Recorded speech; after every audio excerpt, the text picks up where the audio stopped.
안녕하세요. 길 따라 말씀 따라 성경 여행 가이드 박 목사입니다. 오늘은 세 번째 시간입니다. 창세기 13장, 14장에 나와 있는 길을 한번 따라가 보겠습니다. 우리 지난주에 돌발 퀴즈를 했는데 한 명도 못 맞춰서 제가 가졌으니까 오늘은 좀 맞추시는 분이 계셨으면 좋겠습니다. 오늘 그 창세기 13장하고 14장의 지명이 엄청 나옵니다. 그래서 여러분들 긴장하고 잘 듣기 바라고요. 먼저 창세기 12장에 나와 있었던 지명들을 다시 한번 보겠습니다. 아브라함이 75세 때 하란에서 세겜을 거쳐서 베델을 거쳐갖고 네게부 사막 거쳐갖고요. 애굽 땅에 들어가게 되죠. 근데 여기서 자기 아내 사라를 누이라고 속이고 엄청나게 재물을 챙겨갖고 어쨌든 다시 베델 땅으로 오게 됩니다. 이 베델 땅으로 오게 되는데 이렇게 이제 다시 오게 되죠. 찌질했죠. 근데 이 찌질한 행동이 창세기 18장, 19장에 보면 또 나와요. 20장에 보면 또 나와요. 그래서 그랄 땅에 거주했을 때 아비멜렉에게 똑같이 사라를 누이라고 속이게 됩니다. 창세기 13장의 시작은 애굽에서 이제 많은 재물을 가지고 올라오게 되는데 13장 1절부터 보면은 그 베델에 도착했을 때 재산이 너무 많아서 그래서 동거를 할 수가 없었습니다. 아브라함과 롯이. 그래서 창세기 12장 5절부터 보니까 원래부터 이 사람들은 하란 땅에 있을 때부터, 이 땅에 있을 때부터 재물이 많았었어요. 그래서 하란에서 모든 소유와 얻은 사람들을 이끌고 가나안 땅에 가려고 하란을 떠날 때에도 재산도 많았고 사람도 많았고 애굽에서 한몫 챙겨나왔고 그래서 이제 서로 함께 거할 땅이 베델에서 너무 좁아서 이제 그들이 이제 헤어지게 되게 되는데 헤어지게 된 원인은 또 따로 있죠. 창세기 13장 7절에 이 가나안에 있었던 이 베델 땅에는 가나안 사람과 또 브리스 사람들이 함께 살고 있었습니다. 여러분 가나안 사람 그러면은 함의 자손 가운데 네 번째 아들이었거든요. 이렇게 많은 사람 족속들이 이 땅에 퍼져서 살았어요. 이 사람들은 뭐 시돈, 그랄, 소돔, 고모라, 아드마, 스보임 뭐 이런 땅에 쭉 걸쳐서 살고 있었는데 요게 여러분들 노아의 자손 가운데 여기는 이제 야벳 자손 그리고 여기는 이제 셈 자손 그리고 요렇게 표시된 게 이제 함 자손인데 창세기 14장에 요 셈 자손이었었던 엘람하고 그리고 이제 가나안 사람들 소돔 고모라 속해 있었던 가나안 사람들하고 한바탕 전쟁이 붙게 되죠. 첫 번째 전쟁이었을 때 시팀이라고 하는 곳 요게 시팀인데 시팀에서 전쟁이 벌어졌는데 그건 창세기 14장에 나오는 얘기니까 이따 다시 한번 살펴보기로 하고 어쨌든 셈족과 함족의 전쟁이 벌어지게 됩니다. 이 가나안 족속이 흩어져 있었던 지역들이거든요. 가나안의 아들들이 흩어져 있는데 우리가 주의 깊게 봐야 될 사람들은 아모리 사람. 이 아모리 사람은 나중에 아브라함이 롯과 헤어진 다음에 아모리 족속에 있는 사람들하고 함께 거처를 해요. 그리고 여부스는 예루살렘에 있는 족속들이고 브리스는 베델에 있었던 함께 헤어지기 전에 거주했었던 사람들입니다. 이제 재물이 많아서 이제 헤어지게 되는데 헤어지게 되는 원인은 여러분들 그 베델에서 이제 아브라함의 목자하고 롯의 목자가 서로 다투어요. 그래서 롯을 부르죠. 아브라함이 야 우리가 한 식구인데 서로 다투면 되겠냐. 저기 보면 온 땅에 많은데 네가 오른쪽으로 택하면 나 왼쪽으로 택하고 네가 왼쪽 택하면 나 오른쪽으로 가겠다. 롯이 이렇게 눈을 들어서 이렇게 보니까 이쪽을 본 것 같아요. 뭐가 이렇게 먼데. 근데 이렇게 보니까 소알 땅이 물이 넉넉했어요. 그리고 소돔과 고모라를 멸하기 전이었기 때문에 여호와의 동산 같고 애굽 땅과 같았다. 그러니까 진짜 좋고 완전 좋다. 그래갖고 이제 동쪽인 소알 땅으로 옮겨지게 되는데 성격에 보면 여러분 동쪽은 별로 그렇게 좋은 의미로 나오지 않아요. 아담과 하와도 에덴의 동쪽으로 쫓겨났고요. 가인이 아벨 때려 죽인 다음에 동쪽에 있었던 롯 땅으로 거주하고요. 그리고 또 창세기 11장 2절에 보면 바벨탑이 세워진 시날 땅도 그들이 동방으로 옮겨다가 시날 평지를 만나며 거기 거했다는 말씀이 나오는데 성경의 이 동쪽이 거의 뭐 좋은 땅으로 나오지 않습니다. 여기 이제 이쪽 땅으로 거주하게 되는데 여러분 요게 소돔 지역에 있었던 그 지도로 나와 있습니다. 사해 부분이에요. 이게 사해. 이게 무슨 사해. 여기 아마 쭉 가면 요단강인데 여기 요단강. 요단강에서 흘러나온 물이 이제 사해에 고이게 되죠. 이들이 이 땅에 거했습니다. 근데 나중에 어떻게 될지 모르고 자기들 눈에 보이는 대로 와 좋다 하고 택해서 들어갔는데 믿음의 선택이 되게 중요하게 되죠. 여기 보니까 아드마도 있고요. 스보임이 있고 고모라가 있고 소돔이 있어요.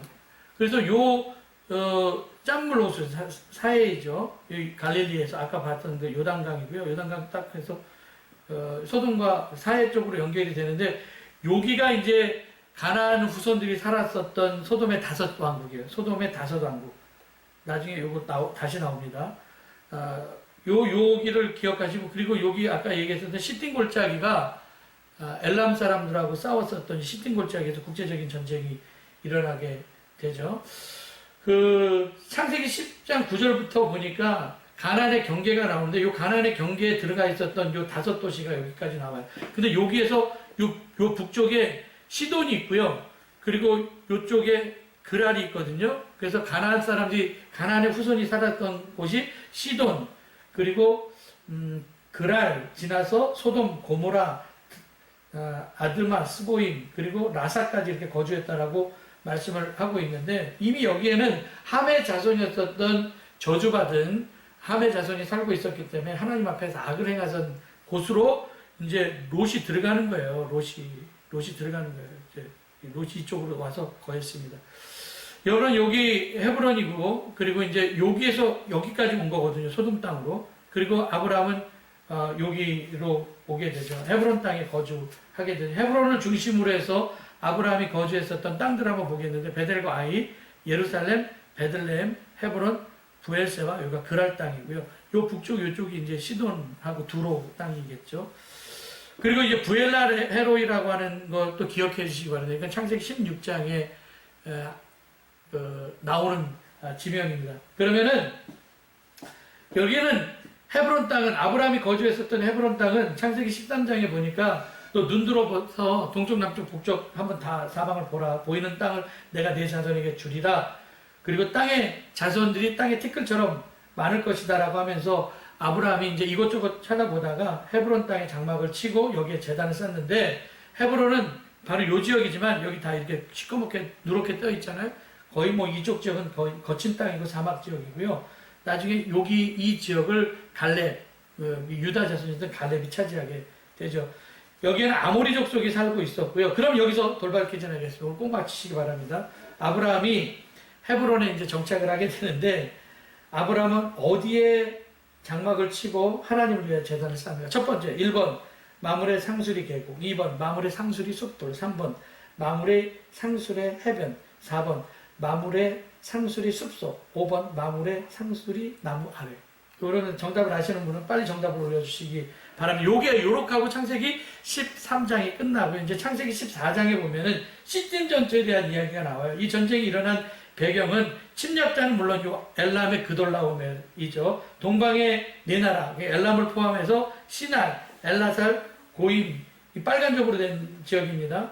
가나안 이 지역이 이제 침략을 하고, 침략받은 데는 스보임, 아드마, 소돔, 고모라, 스왈, 이 5나라가 돼서 파란적으로 되어 있는데, 침략 동기는 이 사해 주변에 있었던 5개국이 원래 엘람의 그돌라오멜한테 12년간 조공을 바치며 섬기다가 13년 되던 해에 야, 더 이상 못 살겠다면서 조공을 바치지 않자 엘람왕 그돌라오멜이 화가 나갔고요. 이 시날 왕 아무라벨, 그리고 엘라살 아루오, 그리고 고임왕 디드라고 하는 사람들, 디다가 함께 연합해갖고 요 소돔의 5나라, 그러니까 전쟁, 이렇게 모아갖고 이렇게 전쟁이 이렇게 왔겠죠.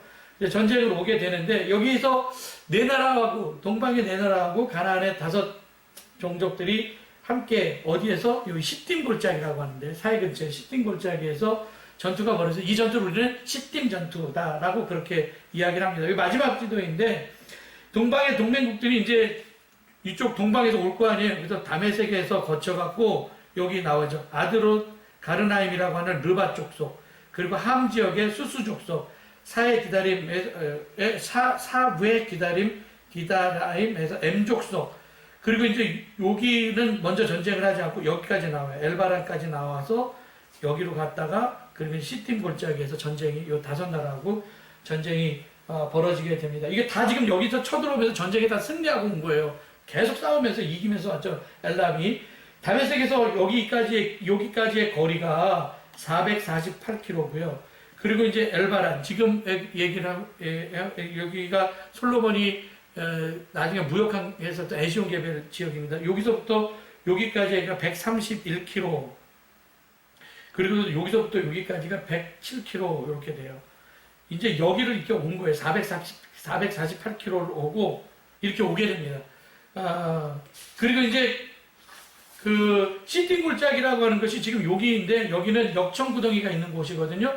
가나안 연합 5개군이 원래 자기 지역이 잘할 거 아닙니까? 동방의 4개국이 시팅골짜기까지 유인해갖고 여기서 싹 쓸어버리려고 했는데, 왜냐면 여기는 역청구덩이가 있어갖고 여기 빠지게 하려고 함정판 곳이었었는데, 오히려 자기들이 역청구덩이에 빠지고 간신히 살아남은 사람들이 이제 산으로 도망했습니다.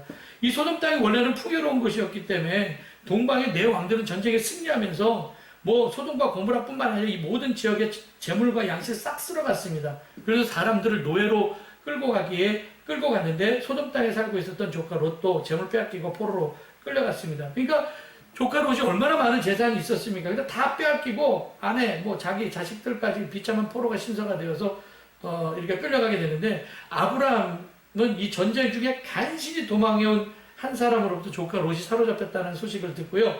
집에서 길리고 연습한 자들 318명, 300 몇 명이나? 여기서 여기 헤브론 땅이 이쪽이거든. 헤브론 여기네. 헤브론 땅에서 연습한 자를 데리고 그돌라오메를 추격하는데, 이 사람들이 여기서 시팀에서 전쟁에 승리한 다음에 이쪽으로 이렇게 단까지 올라가거든요. 여기까지 쫓아가는 거예요. 여러분, 동방의 강력한 군대, 지금 이 사람들 다 물리치고 온 거 아닙니까? 그러니까 얼마나 이 사람들이 군사력이 셌겠습니까? 318명 갖고 동맹군을 추격하는데 이길 확률은 0%. 그러니까 동방의 4개국 내려오면서 강력한 군대였었는데 단까지 올라가요. 여기서부터 여기까지가 191km 정도 됩니다. 아브라함이 밤에 급습을 해갖고 이 사람들 호박까지 추격을 해갖고요. 조카 롯도 구해오고, 그리고 많은 재물들도 다시 되찾아갖고 옵니다. 진짜 아브라함이 하나님의 전적인 은혜로 대승을 거두었고요. 사해골짜기라고 하는 곳에 이르렀을 때, 아마 사해골짜기가 요 정도의, 아마 여기 사해골짜기가 있네. 사해골짜기가 여기가 사해골짜기인데, 사해골짜기에 이르렀을 때 살렘 왕이었었던 멜기세덱에게 찾아갔는데, 멜기세덱이 떡과 포도주를 가지고 아브라함을 영접하고 그를 축복합니다. 아브라함에게, 그래서 아브라함이 그 멜기세덱에게 11조 바쳤다는 얘기가 창세기 14장 17절부터 20절까지 보면 나와 있고요. 이 멜기세덱에 대한 이야기는 히브리서 신약성경 7장 1절부터 2절에 보니까 이렇게 나와 있어요. 지극히 높으신 하나님의 제사장이라, 여러 임금을 쳐서 죽이고 돌아오는 아브라함을 만나 복을 빈자, 이렇게 나와 있거든요. 족보를 알 수 없다라고 나와 있어요. 당시 그때는 뭐 신정정치 제도라서 아마 정치적인 지도자가 종교적인 제사장한테 인사를 했었던 것 같아요. 살렘이라고 하는 것은 예루살렘 지역이었고 평화라는 뜻이죠. 멜기는 왕이고 세덱은 뭐 의, 뭐 이런 뜻이에요. 그래서 멜기세덱은 의의 왕, 살렘의 평화의 왕, 의의 왕이라는 뜻입니다. 이렇게 아브라함을 영접하고 또 아브라함을 영접했었던 사람이 누구였냐면 여기 있는 왕들, 특별히 소돔 왕이 사해골짜기까지 와갖고 아브라함을 영접을 하자 얼마나 고마웠겠습니까? 전리품도 찾아왔고 잡혀갔었던 사람들도 다 데리고 왔으니, 처자식들 다 데리고 왔으니 얼마나 고마웠겠어요. 그래서 아브라함에게 얘기를 하죠. 사람은 보내고 전리품은 가지고 가라고 얘기를 하죠. 이때 아브라함이 하나님께 손을 들고 맹세하며 소돔에게 이렇게 얘기합니다. 나는 실방글을 하나도 가지고 가지 않겠다. 이 전쟁이 내가 전리품을 취해서 부자가 됐단 말을 내가 듣기 싫다. 하지만 나와 함께 전쟁에 참여한 사람들이 조금 나눠줬으면 좋겠다 라고 말하고, 전쟁에 참여해서 함께 도와줬던 사람들에게 그 좀 전리품을 나눠서 그들은 자기 목 챙겨가지고 돌아가는 게 14장의 끝이에요. 그리고 아브라함은 전리품 하나도 챙겨가지 않았거든요. 근데 이 이야기가 아브라함의 마음속에 남아있었던 것 같아요. 그래서 이 이야기는 다음 주 창세기 15장 이야기할 때 여러분을 다시 한번 이야기를 하고, 오늘은 이만 안녕 하겠습니다. 감사합니다. 수고하셨습니다.